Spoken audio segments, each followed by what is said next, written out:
Well, the Steelers got a hard-fought victory. Aaron Rodgers is sad to watch, and Bills and Chiefs is slated for a fantastic finish. It is time for Watch DA Live. Your football Sunday has dwindled down to this. Just a bunch of busted bets and broken fantasy dreams. You need this, and we're here for you. Immediate reaction, big opinions, gang tackling. Be one with the channel. It's DA Sunday Pig Pod. Oink, oink, suckers.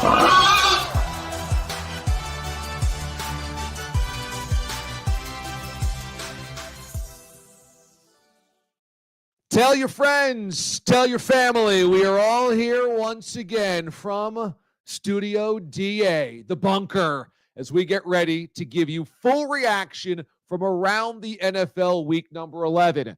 Bills and Chiefs in progress as we speak. You may have that on a TV or another screen in front of you as you watch DA Live. I'm doing the same thing. About 4.5 to play in this one.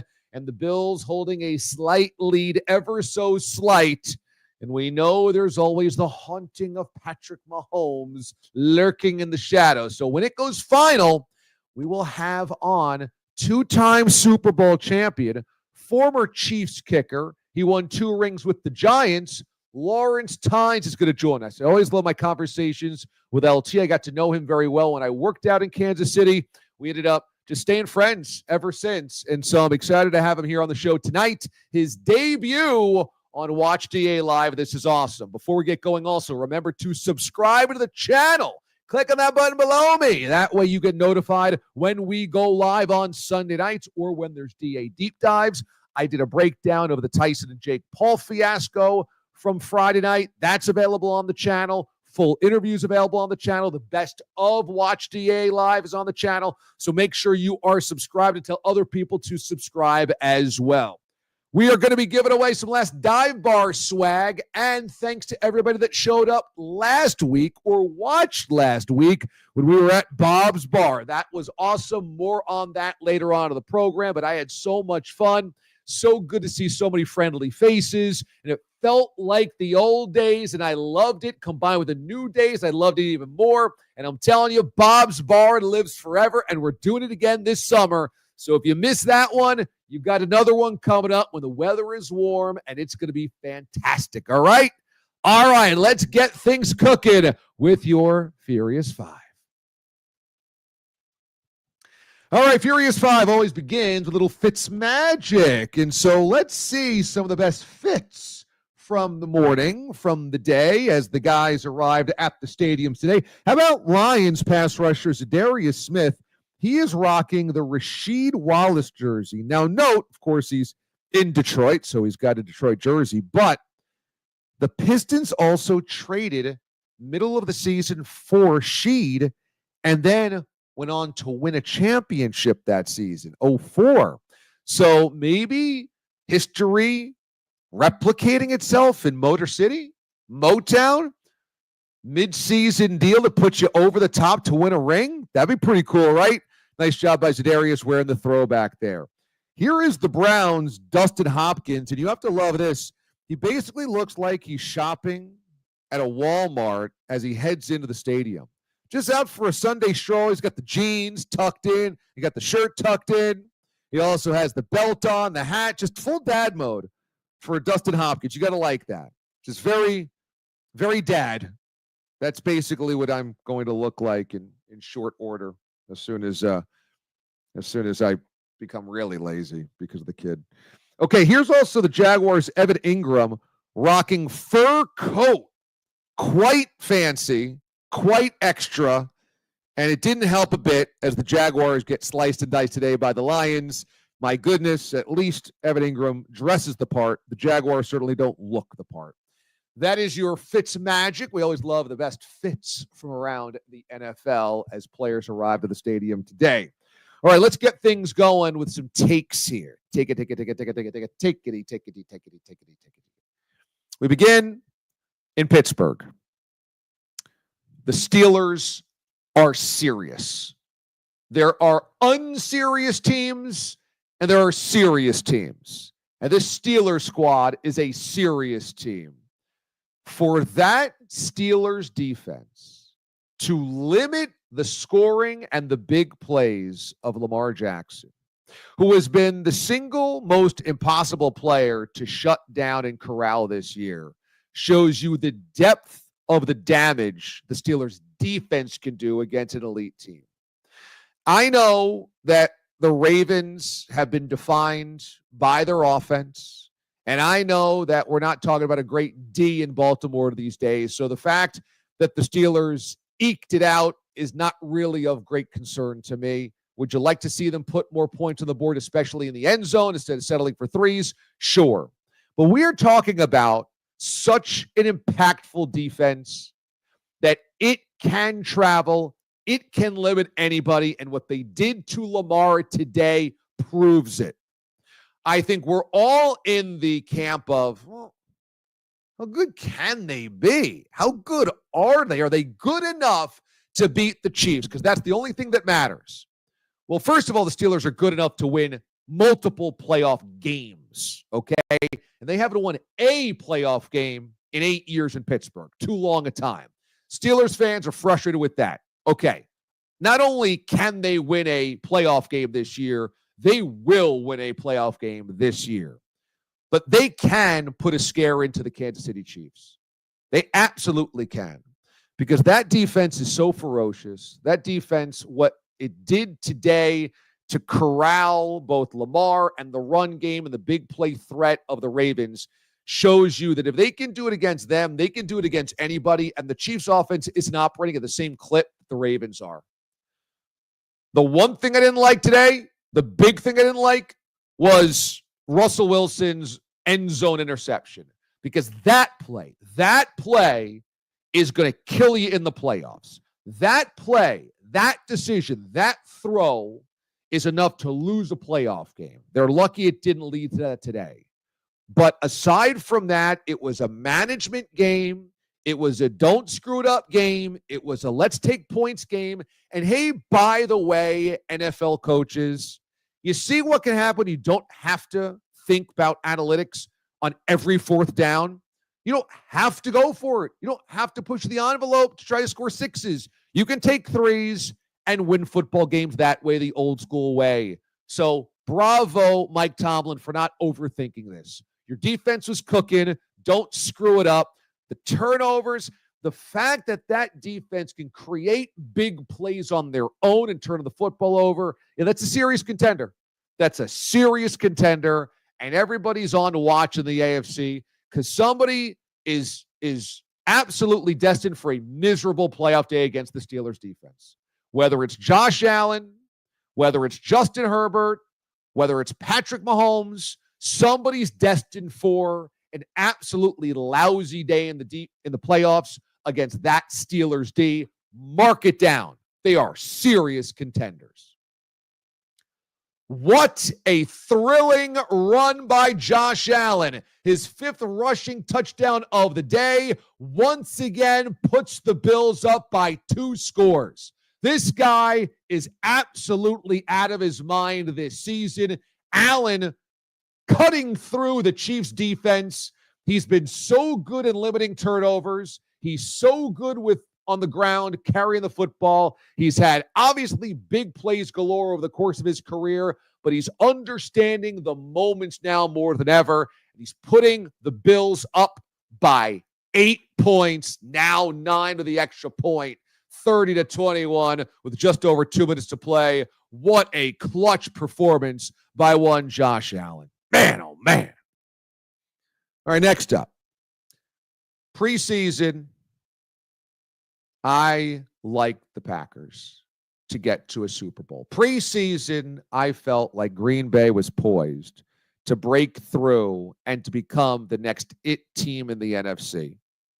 And the fact of the matter is, I assumed we would see the next step from Jordan Love, and we just haven't.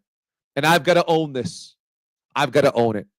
There are moments where I think Jordan Love looks sensational, and I think he looks like a big-time star quarterback. And there are moments where I say, yes, that's the guy that can lead you to the Super Bowl. The same way he looked just fantastic in the playoff win last year in Dallas. You see glimpses of it. But you know what else you see glimpses of? Bad decision-making, bad throws, mistakes, and errant passes destined to no one except the defense. And there's just too much of that to get to a Super Bowl. We saw 2 weeks ago that Packers team in the rain get drummed by the more physical Detroit Lions. And we could see at that moment there was a separation between the Lions and everybody else in the NFC, and that includes the Packers. Well, Green Bay had 2 weeks off. Well, had 2 weeks because they had the bye week last week to prepare for today's game in Chicago. And that was not a great effort out of the Packers. That was not a great effort. Caleb Williams looked far more comfortable in the offense today than he had for the last 3 weeks. I know they changed play callers, Shane Waldron out, so that certainly might have helped Caleb. But it was a quarterback that was really lacking confidence, continuity, and rhythm. And the Packers defense let him have a pretty good day. On top of that, that 1 yard line, nearly end zone interception snuffed out an offensive opportunity for the Packers when they were trying to expand the lead early. Terrible throw by Jordan Love. And overall, the Packers had to be bailed out by their field goal team in the blocking game to block that game-winning field goal by the Bears. I'm disappointed that we haven't seen the Packers click into the next gear yet. Now there is time. They're stacking ugly wins, and in the NFL, all you got to do is stack any type of wins. Get yourself into December with a playoff positioning. Get yourself to January with a playoff spot, and then you can start playing good football. There is time. But we're almost at Thanksgiving, and I'm sick of waiting for this Packers team to be better than what I've seen so far. I really believe they have the talent to be a Super Bowl caliber team, although maybe nobody's catching the Lions this year. Maybe that's just the way that it is. But I think that the Packers have a next gear in them that we haven't seen, and I'm looking at Jordan Love specifically. You've got to get to that next level and lead this team to the next level that you can play at as a whole. Next up. I don't think it is hyperbole to say Aaron Rodgers on the Jets is Joe Namath on the Rams. It is Johnny Unitas on the Chargers. It is a sad old man that is sputtering to the end of a Hall of Fame career, and it's ugly and it's depressing.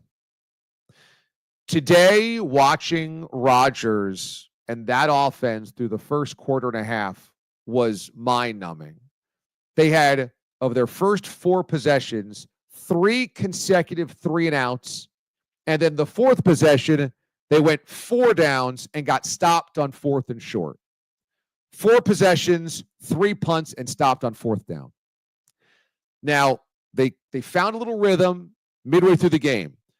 But then Anthony Richardson leads the drive to take the lead, and a fantastic touchdown plow through by him at the goal line. And so now it's up to Aaron Rodgers to lead his team back down the field to try to get a dramatic victory with your season on the line. And if we're going to kill an Anthony Richardson for boneheaded decisions as a youngster, and we're going to kill guys like Jordan Love for bad throws, errant decision-making when it matters most, we have to be able to kill Aaron Rodgers, a veteran, doing the same damn thing. Because Rodgers has now ended games this season for the Jets on interceptions, multiple, and now taking a sack that is completely unacceptable. I mean, come on. Throughout history, what do we say there? You can't take a sack, you can't take a sack, you can't take a sack. Take an intentional grounding. Just throw it away. Just chuck at the moment that something's gone awry. But you cannot take a sack there. If he had thrown it to a player inbounds and the guy gets tackled, we'd kill the wide receiver or the tight end. You can't take a sack there, and he did. And for a guy that wanted to publicly put Mike Williams on blast and say he's got a red line, and this is where the pattern's supposed to be. I threw it to where he's supposed to be. That's why it was intercepted. Well, he can own this one and say, you know what? A rookie quarterback knows to throw it away and not take a sack there.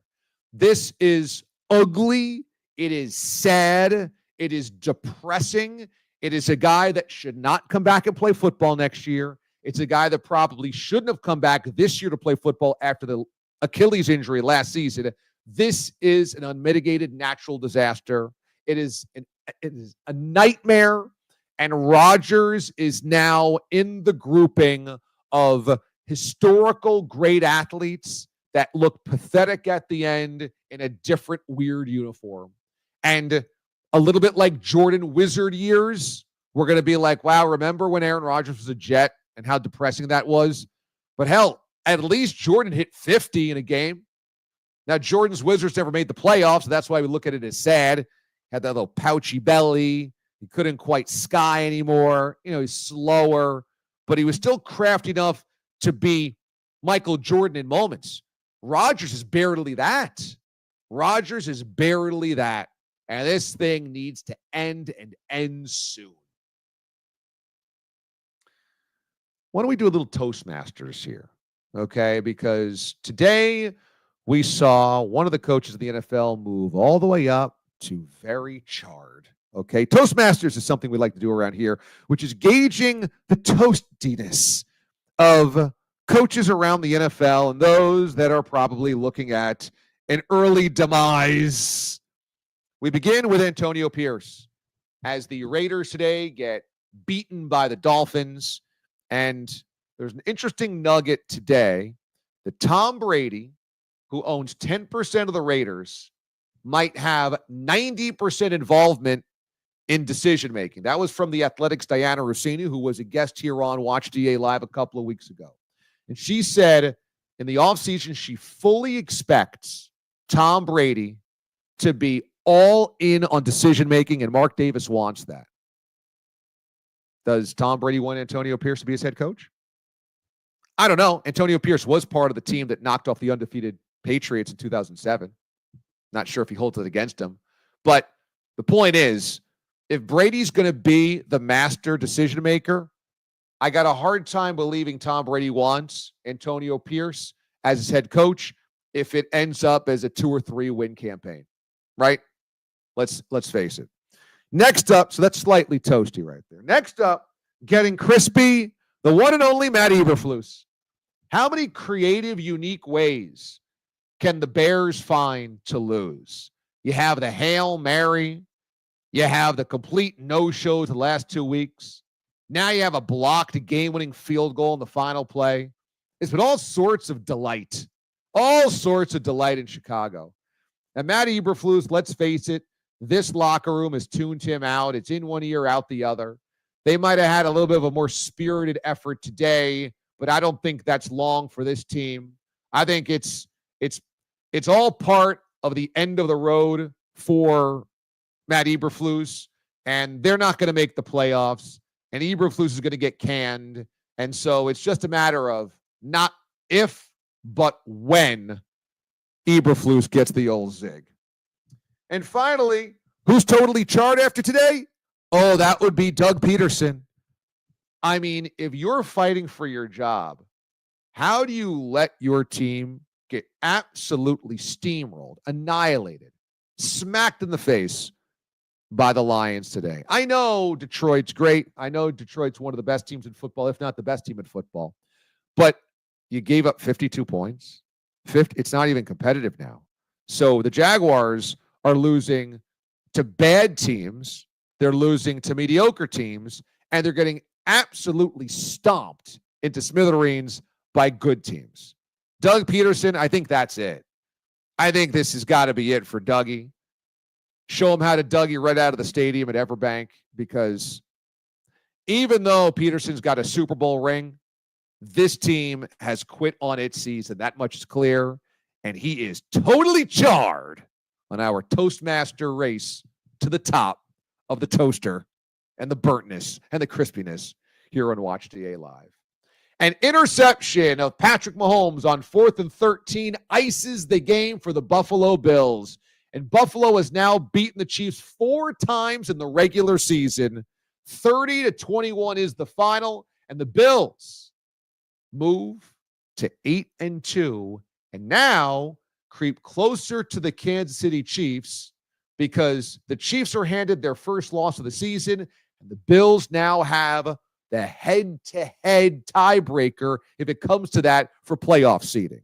There's still work to do. Somebody's going to have to hand the Chiefs another loss at the very least. The Bills have many more wins they have to chalk up if they want to catch the Chiefs for the 1 seed. But by winning it head-to-head today, they give themselves an opportunity.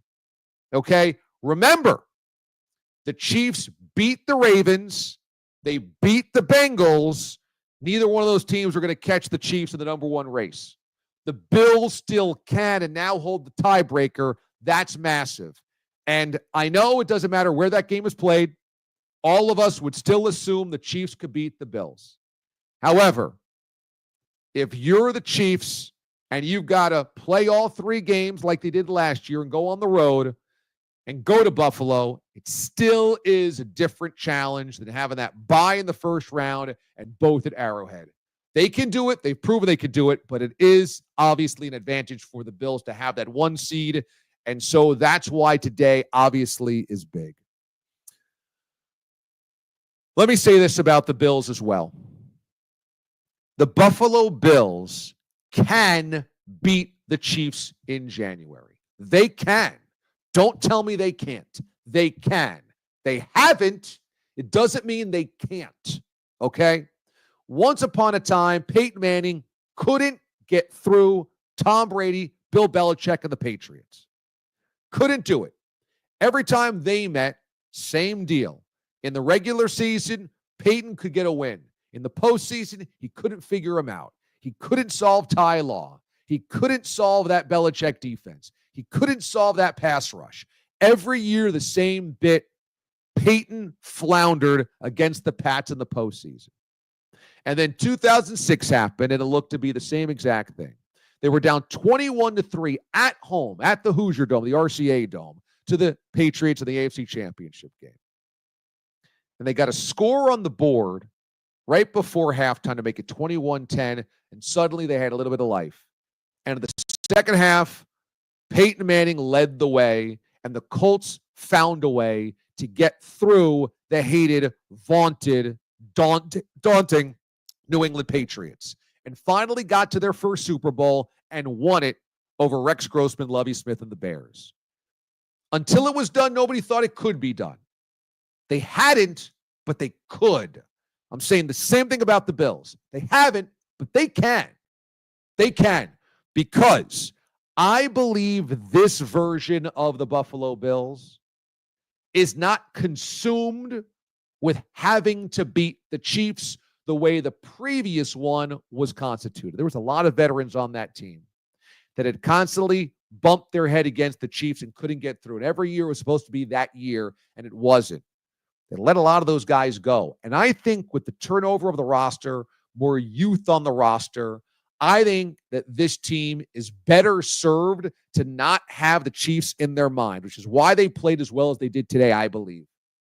Allen has now matured into a different type of quarterback, one that doesn't make mistakes but still puts up highlight reel quality plays. That scramble to ice the game tonight was that type of moment that only Josh Allen can do in this NFL. Maybe him and a handful of other guys. But, man, his legs, his power, his dynamic playmaking does it against one of the best defenses in football in the Chiefs. And I think that the Bills, now with a real ground game, with Cook and Davis, finally have a balance to be able to not only take on a Chiefs team that knows how to win, but also if you have a lead, be able to hold on to a lead. Set a tone. And I think the way the Bills are playing and the way the Bills are built, they're better served today than they have been in years past. And also, no Stephon Diggs, which I'm sorry is a plus. That's addition by subtraction. I think the Bills are better suited this year than in some of the other years. Maybe not the 13-second season, because that was probably the best Bills version. They still found a way to lose that game.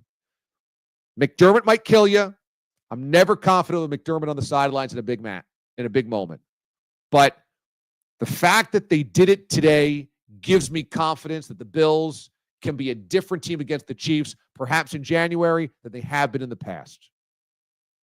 Big win by Buffalo today. Big win. Not only in the standings, but also mentally and kind of putting out there on paper what one of their best efforts would look like. All right, I'm so excited about our next guest. He and I were in Kansas City together way back when. He was the place kicker of the Kansas City Chiefs, and I was working at 610 Sports Radio. We connected there, bonded. We're friends ever since. He moved on to the New York Giants, where he kicked them into 2 Super Bowls in overtime of 2 NFC championship games, 2 of the most clutch kicks in Giants franchise history and perhaps NFL playoff history. He's got 2 rings as well. He was part of the squad that knocked off the undefeated Patriots in 2007, then did it again to the Pats in 2011. A good friend of mine. Let's welcome on Lawrence Tynes, everybody.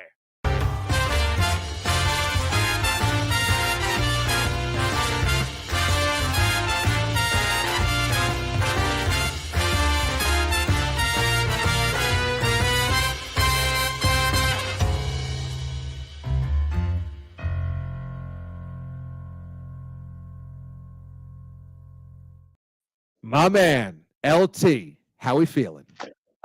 I cannot hear you. Can you hear me? We can hear you. Yeah, can you hear me okay?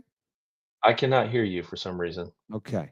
Well, maybe Aiden can let me go hop to my on settings. Audio. Ba-da-ba-ba.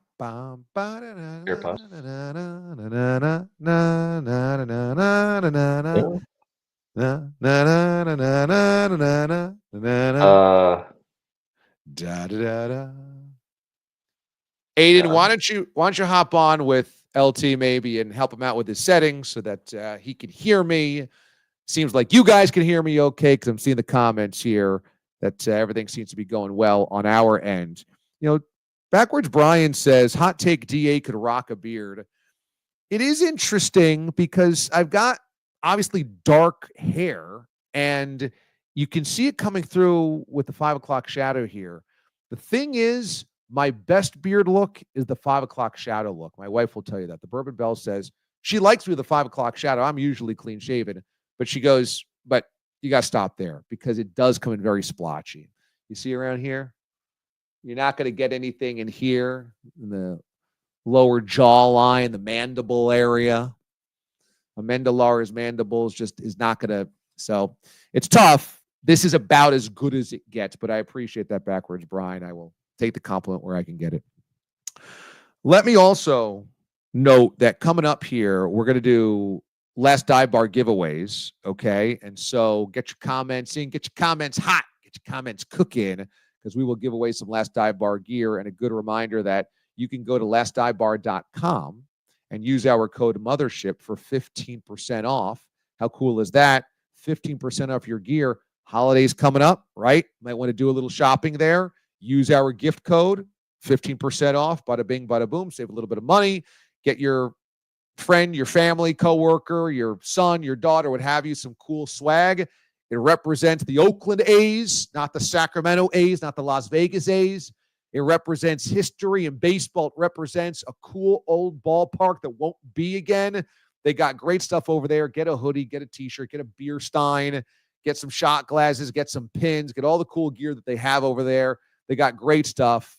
Rocks glasses, tumbler glasses, beer glasses. They got it all. They got awesome merch over there. And Brian at Last Dive Bar takes care of me like I'm one of his own. I love them. They were the best hosts ever when I went out to Oakland. So support them. We love supporting small business around here. Last Dive Bar is good people. Use that code in good health, Mothership, for 15% off. All right, we'll do it again. Let's welcome on Lawrence Tynes here to the program. Hey. LT, how we doing? I'm good. The Giants didn't play today, so we're in good shape. They did not play, so you were not subjected to that horror show. I mean, What a disaster the Giants are this season. It's not good. There's a lot of expectations, obviously, with some of the signings, but it just hasn't been good. I mean, obviously, Daniel Jones is not the guy. I've been a staunch supporter of his, but he is so wildly inconsistent from week to week. You just don't know what you're going to get. And I think the reality of it is if they can find a quarterback, which is easier said than done, then then they have a good team. They've got a lot of really good players, right? I mean, from Dexter Lawrence to Neighbors to Tracy to some of the young draft picks they've had this year. But it's been a tough watch for the last decade. Why were you high on Daniel Jones coming into the season? I thought Neighbors would have really helped, and it felt like it did early, right? The Vikings game, which I was at in person for the top 100 deal, was a mess. But I kind of chalked that up to, maybe Daniel not playing in a while, obviously with the ACL. But I just thought, and then you see him in the Washington game. Obviously, Graham gets hurt, so that kind of derails the team. But I just thought he had some more weapons and obviously a pretty competent offensive line. And boy, was I wrong. It's like, boy, was I wrong. Because no Giants fan can say he doesn't do he does do things where you go, wow, he moves well. He's just been beat up. He is, Todd McShay nailed it 6 years ago. That clip's been playing on Twitter all week. He nailed it. He is a backup quarterback. So do you think the Giants will stick with Dable and Shane if they don't win many more games? I mean, they're 2-8 now. If they move away from Daniel Jones, start playing Tommy DeVito or Drew Lock, it's not going to get much better. So let's just say this is a 4-13 team. I know that John Mara likes Dable and Shane, but will he have the stomach to bring those guys back? I mean, I would like to. I really like that duo. I just think, look, their hands were tied, right? They go to the playoffs in year one. You have to re-sign him, right? Maybe you think, okay, we've got this guy taking the next step. You had to re-sign him. Everyone was up in arms about the contract. Everyone's up in arms about every quarterback contract every year, but you knew a year or two later it was going to be middle of the pack, and that's where it is. And they can get out of it after this year. But here's the dilemma I think Dable and Shane are in. If you go out there and, Giants fans always say, well, it can't get worse. Oh, hell yeah, it can. It can get a lot worse. It can get a lot worse. If you remember the Mike Glennon and then that other guy who from Georgia, I can't even think of his name. I mean, it got really ugly there for Judge. And Drew Lock was terrible in the preseason. I don't know what you're expecting from him when he comes in. I do like DeVito. I do like him. But the thing is, if you play those guys and you go 3-14, John Mara is going to have to maybe come back on what he said, right? Because it's just the fans, the stadium's going to be filled with opposing fans, which he hates. I don't know. I'm not 100% sure that they're going to come back from the bye week and say, Drew Lock's our quarterback. I don't know that that's going to happen. I think people are speculating it is, but I wouldn't bet all my money on it. Okay. Well, there's $23 million guaranteed to Daniel Jones next season if he suffers a season-ending injury. So that's why people are going, well, you can't I understand the keep him financial in part. there. Let me ask you about Bills and Chiefs today, because the Bills just iced an important win for them in the playoff race, gives them the tiebreaker over the Chiefs. Chiefs now have one loss. Bills have two. In terms of January, does today change at all your opinion of whether the Bills can beat the Chiefs when it matters in the postseason? Not really. I still think it'll somehow end up having to come through Arrowhead. But again, the Chiefs are going to get healthy, right? Hollywood Brown may be available. They're getting Pacheco back. Hopkins is starting to, find his way in that offense. They're battle tested. They're ready for the playoffs. I don't know. I've always liked the Bills. Again, it's going to probably come down to those two teams. But again, we saw a hell of a game today between Pittsburgh and Baltimore too. So I kind of like the AFC side. I mean, the NFC is a little weak, if you're asking me. Yeah, it certainly feels like there's the Lions and then everybody else in the NFC. Sure. I don't know who gives the Lions a run. We thought that maybe Christian McCaffrey comes back for the Niners and they could be a problem, but they choked today against the Seahawks. Who's the second best team of the NFC? Who's going to give the Lions a playoff game? I mean, is it the Vikings or Packers? I mean, the Packers win on a blocked field goal today in Chicago. I would liken maybe the Packers. I do like the Packers. The Vikings, But again, the Detroit Lions look really good, really good. They have everything. And now they're like throttling teams when they want to really bludgeon you. They're getting coaches fired. I would assume that Doug Peterson's gone tomorrow.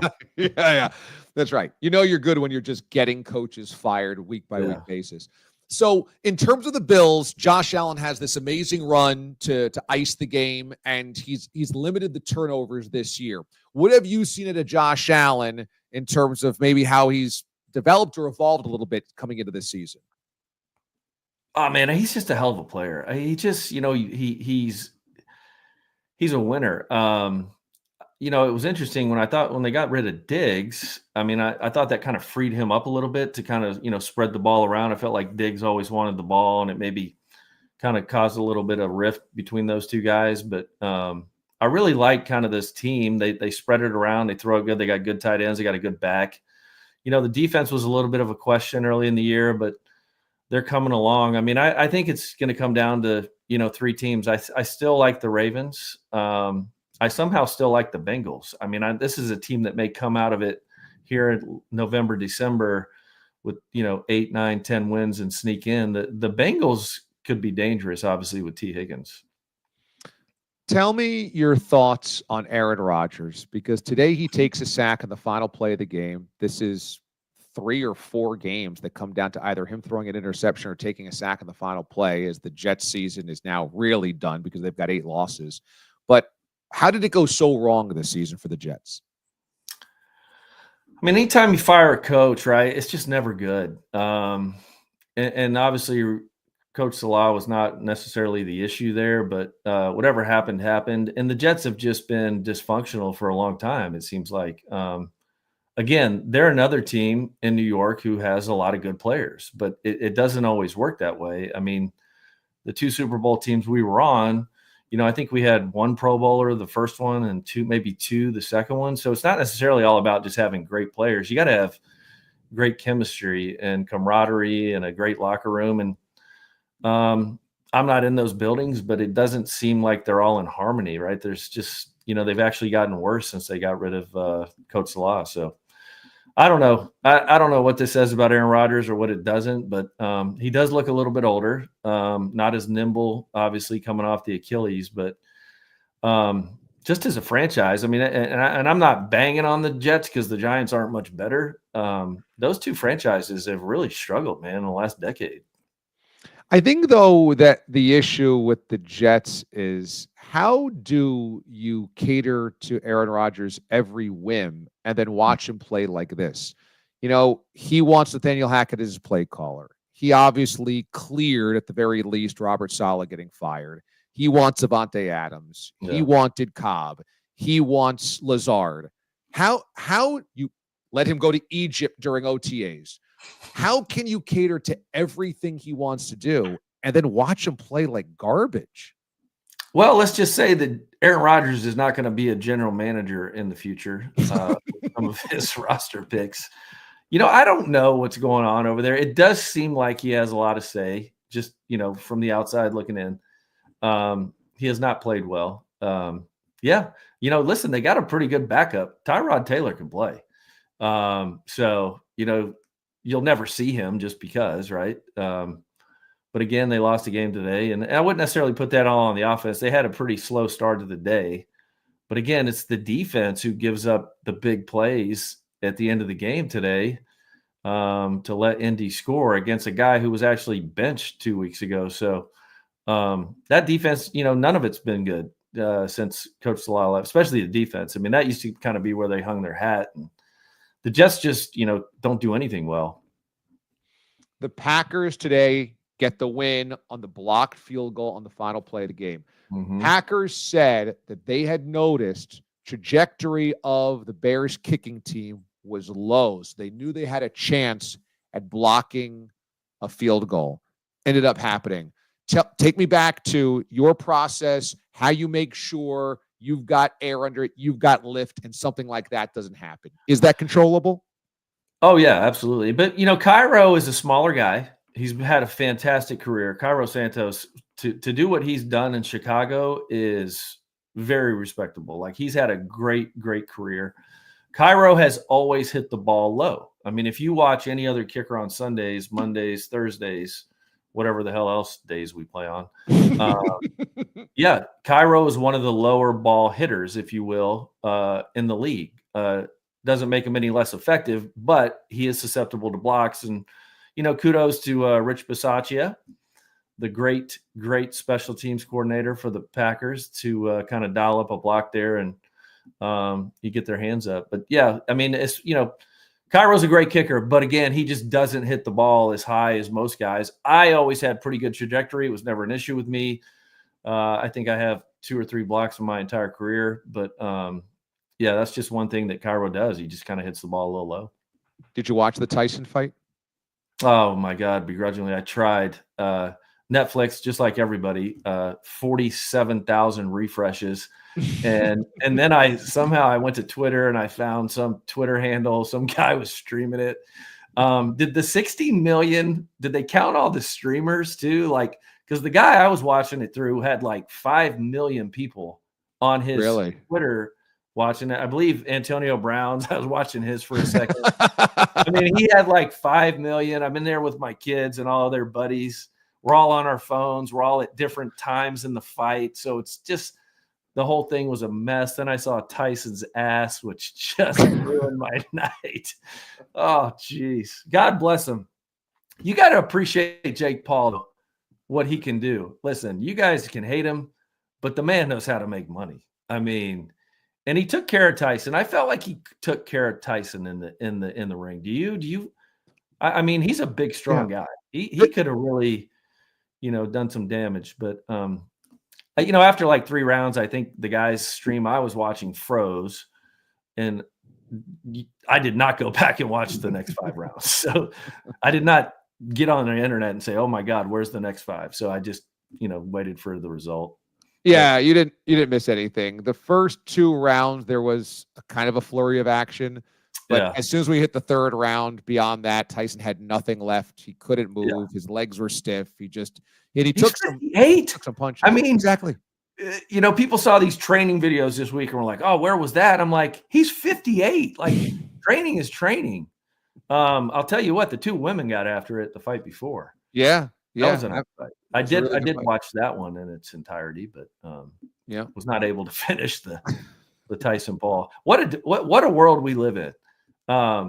60 million, whether you believe it or not, from Netflix. They better get that fixed before the Chiefs play the Raiders.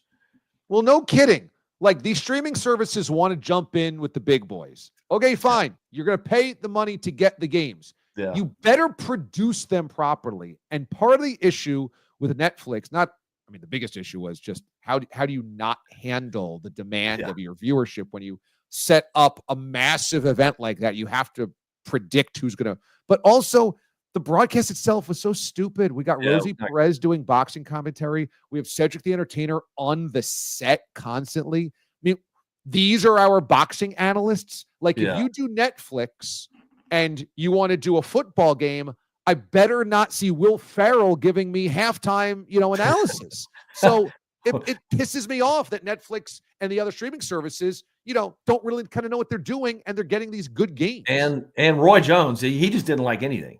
He didn't like Roy Jones was just like, I don't like that. I don't like that. I don't like this. Did you like anything about the fight, Roy? But overall, it was just kind of a mess, right? But I can't imagine 60 million people are tuning in to watch Chiefs Raiders, but crazier things have happened, right? I mean, a lot of people do watch football with their families on the holidays. Excuse me.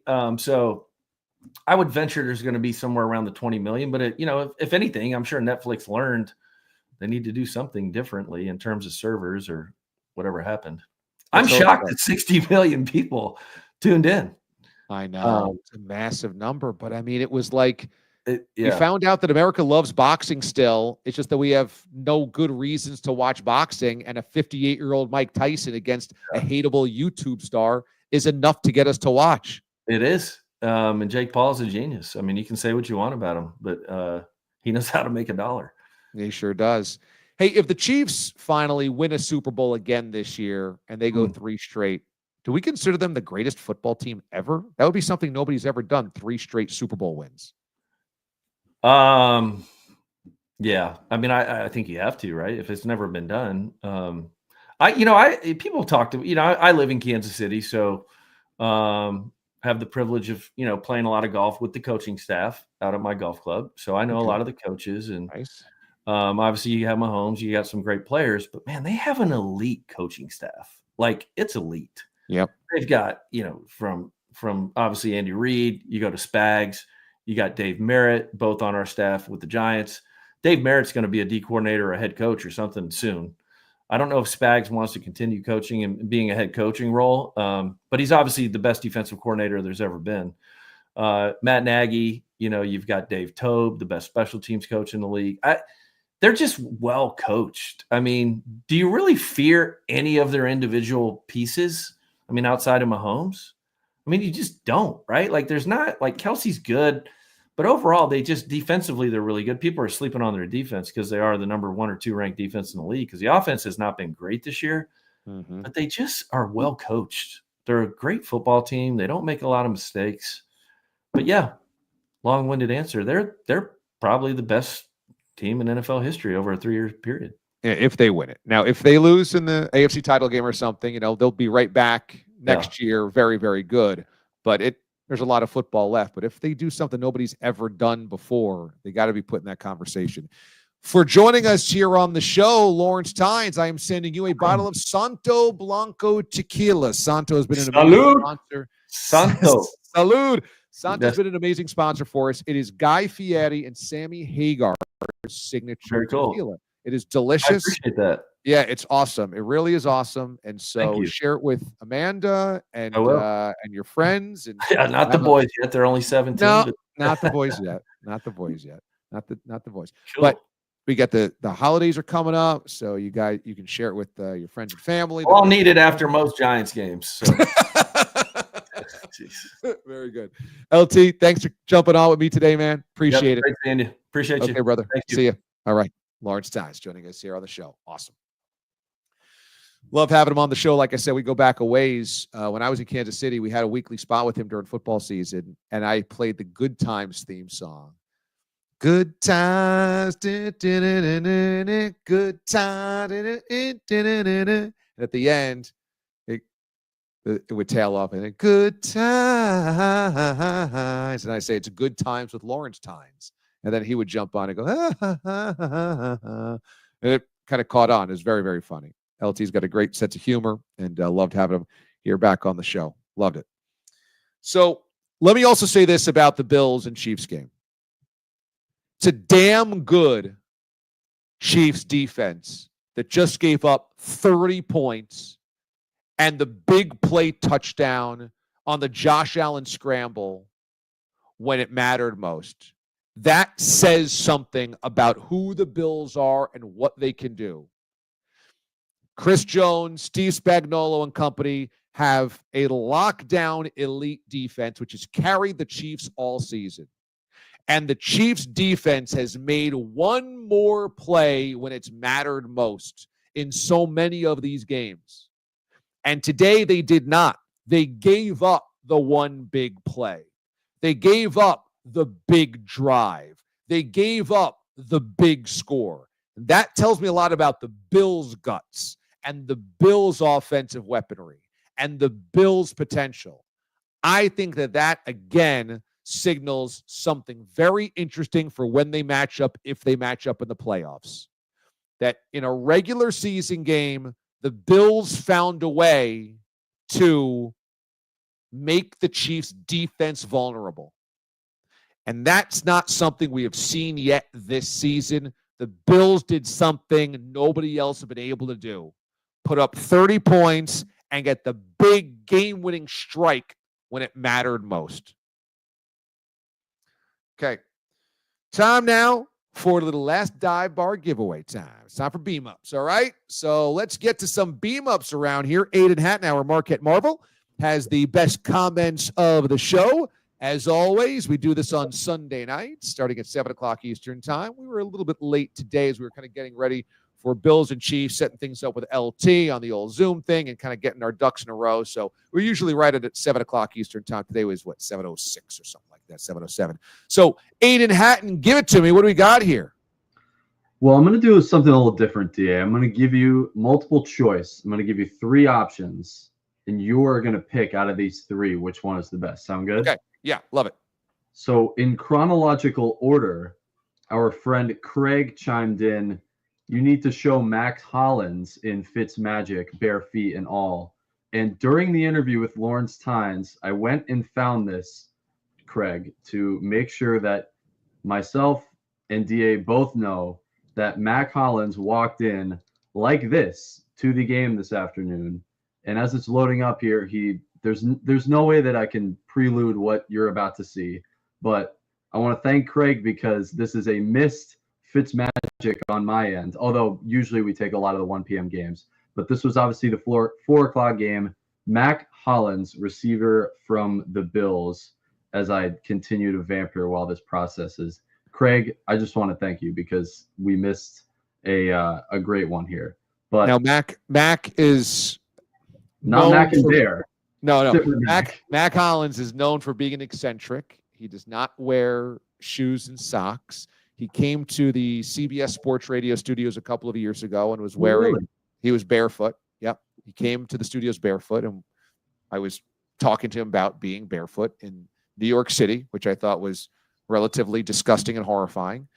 But he also says he doesn't take elevators. We talked about this on the Sirius XM show this week, that Mac Hollins says doesn't take elevators because he wants to work out his heels or his calves. So he tries to take the stairs as much as possible. Not that he's scared of elevators, but says he wants his own feet to take him high, not machines. So this is the type of guy that we're talking about.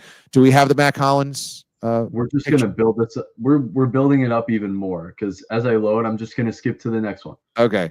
We'll eventually show you Mac Hollins. Yeah. Number 2, though, our friend Ben Bozo chimed in.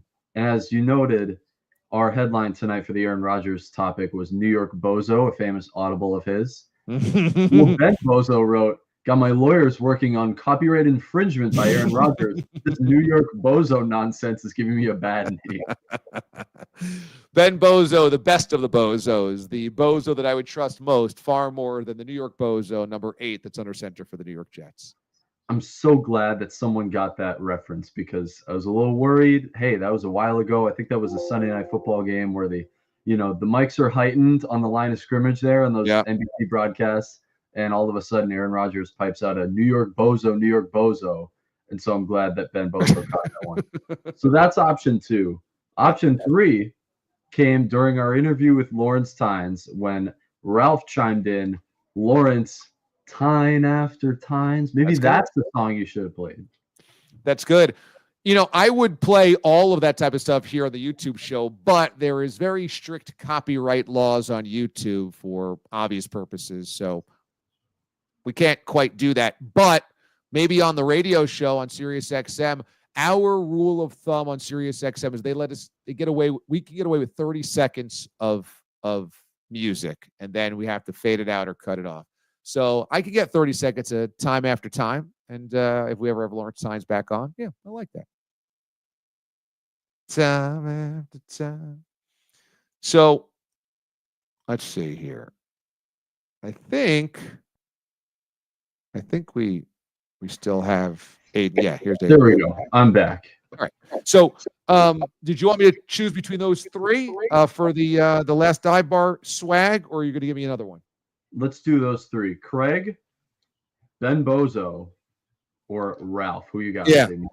Give me Ben Bozo for the win because Ben has been a constant commenter here on the YouTube Watch DA live show for a long time, and I think he is very deserving. And I also want to make sure that we separate New York Bozo, Aaron Rodgers, from our very own Ben Bozo, and we can do that by putting him in a Last Dive Bar t-shirt. And so congratulations, Mr. Ben Bozo. You are the winner of an LDBT. And you saw Brian, Last Dive Bar, jumped in the mentions and gifted us $4.99. You guys can do that as well if you so please. You love this show so much, you can just donate to the cause here. We'll put it to good use.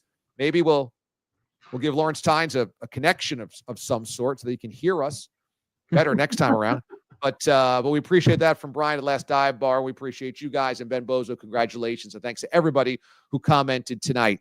I also want to say to the crew that made it out to Bob's Bar last week, I just had the best time. And I know that for many of you that followed me from CBS Sports Radio to Sirius XM, it was hard because you guys grew to love Mraz and Bogish and Pete the Body and Boyle and all those guys. And of course, I love them dearly as well. Those guys are amazing friends of mine, always will be.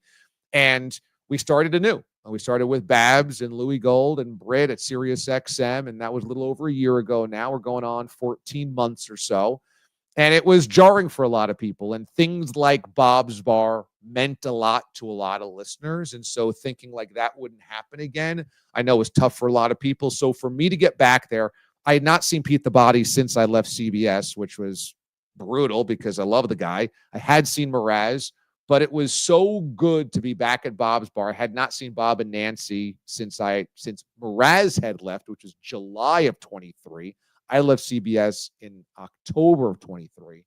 So it was just amazing. And we're going to do it again. And that's going to be our annual party. And it's going to be a Watch GA live party. And so for you guys watching weekly on Sunday nights, know that we get to keep running it back. I mean, I talked to Bob.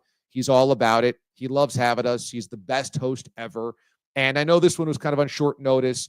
We kind of had to finagle it a little bit because both of Mraz's sisters gave birth in October. And so they had weddings and bridal showers and bachelorette parties and kid showers and all this stuff during the summer. And then the two kids in the fall. And so it was just a lot for the Mraz household. Plus Danielle's father had passed away during the summer. So there was just a lot going on over there. So obviously I want to be respectful of all of that. But then we said, well, we kind of got to get it in before the weather turns. And I didn't want to wait until next year to do it. So we didn't give you guys a lot of heads up and time to plan. And I know that, but it was just unfortunately the way that it broke down. But for those that did make it happen, from Moist Pork to Randy in Ohio to Gordon in Vancouver, who flew out with his wife, with his grandson, and others that showed up, Justin in Albany showed up with his wife. It means the world. And I can't wait to do it again. I mean, it was so good to be back there, and I just can't wait to do it again. And honestly, I will tell you that every day this week, I've thought at some point in time, what's the best date to do it next year? All right, do we do it this weekend? Do we do it this month? Is it going to be warm enough? Do we want it summer vacation? And we're going to give you a ton of heads up. And I hope that if you can make it, you really try to make it, because it is just that much fun and that positive. And it just brings us all together, and it brings everything full circle, and it reconnects with the CBS show and all those guys that we all love. And we had Babs go out there. So it was great bringing the new stuff into the old stuff and connecting everybody. And it just felt great. It felt great. And I got a lot of love for you guys. You got a lot of love for me and this show and our stuff that we've done at CBS, Sirius, and now YouTube. And I just want to keep bringing it all together. So thanks everybody that made it happen. And hey, even if you just watched, commented, enjoyed it, we got a lot of good responses, comments on the video that I posted afterwards and everything. It was awesome. In fact, I put together kind of a clip reel of just everybody saying how much fun they had and the love that was being spread around there. And the people at Santo Tequila were like, this is so awesome. You guys have just the best listeners. And so they wanted to have a meeting this upcoming week just to talk about how great you guys are. I mean, seriously, this is like how awesome the D-Aliens are. So yeah, it's like eye-opening. Man, you guys really got something cooking over there. We got to talk about this. What can we do for these people? So no joke. Okay. No joke. Starting next week, Santo told me we're going to get autographed gear from Guy Fieri to give away to the D-Aliens. They're like, this is amazing. Like, the love you get from them is next level. We want to thank them for loving the show that we're part of. Like, they are so enamored with the Watch D-Aliens. So starting next week, we're going to have Guy Fieri autographed items to give away, which is awesome. So cool. So make sure you are here on Sunday nights, because we'll just be giving away cool stuff. Last Dive Bar, Santa Tequila, and whoever else wants to jump on. If you've got a small business and you want to be part of the Watch DA family, jump aboard. Here's my email and Aiden's. WatchDALive@gmail.com. Easy enough. WatchDALive@gmail.com. There's no huge price you have to pay. I'm not going to squeeze you for everything you're worth. We'll just find something if you want to make it work. It can be a trade thing. If you just want to supply something that you think is cool for the listeners, that's cool too. Like, this is just about bringing good people together and, just trying to say thank you every day to the people that support me and this show and all the stuff that I do. And however I can do that, I want to keep doing it. So hit us up. So that's going to almost do it this evening on the show. By the way, santospirits.com. Use code Mothership for 10% off your order. Santos Spirits, maybe for the holidays, 10% off for your order by using the code Mothership. Use the code Mothership and you get breaks everywhere. How great is that? We got to do our Little Mo laugh of the day before we head over to Sunday Night Football, Chargers and Bengals tonight from SoFi. We always have a Little Mo laugh of the day. And how about the Detroit Lions hanging 52 today on the Jaguars? And the celebrations in Detroit are just going next level. And so how about these celebrations that the Lions are doing here? They are just they're having way too much fun. We're at the point where they're just having way too much freaking fun. You've got Amon-Ra St. Brown with a Dragon Ball Z reenactment. You have Monty doing a Pee Wee Herman there. Zadarius Smith, he was dancing as well. You got these guys are just going nuts. All types of dance moves. I mean, is there a more feel-good team than the Detroit Lions? And all I will say is, if we got a Super Bowl look at this bowling, they're bowling for dollars. If we get a Bills-Lions Super Bowl, could you imagine the ecstasy or the torture of those fan bases? Could you imagine? I mean, the fact that one of those teams would definitely break their curses, but one of their teams would once again be kicked in the gut in the Super Bowl. Oh, my goodness. But it was incredible. As Backwards Brian says, today was basically a Lions touchdown dance-off. And they basically ran open practice today against the Jaguars. They're freaking good. They're freaking fun. They're freaking tough. That's a great team. That's a really cool team, and I'm happy for them. I'm happy for their fans, and I hope I see them in the Super Bowl. All right, that's going to do it for us tonight here on the show. Thank you, everybody. That was a lot of fun, that show. As always, spread the love, spread the word. And I know that holidays come up, and it reminds you maybe of people that you missed in your family that may have passed away, old times, memories, nostalgia, growing up, growing old, all that type of stuff.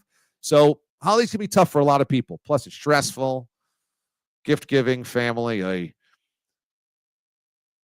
Come in, bring it in. Bring it in to watch DA Live. Tell your friends, tell your family. Come here every Sunday night and subscribe to the channel. Be one with the channel. And we got a lot of love around here. That's what we do every single Sunday and throughout the week as well.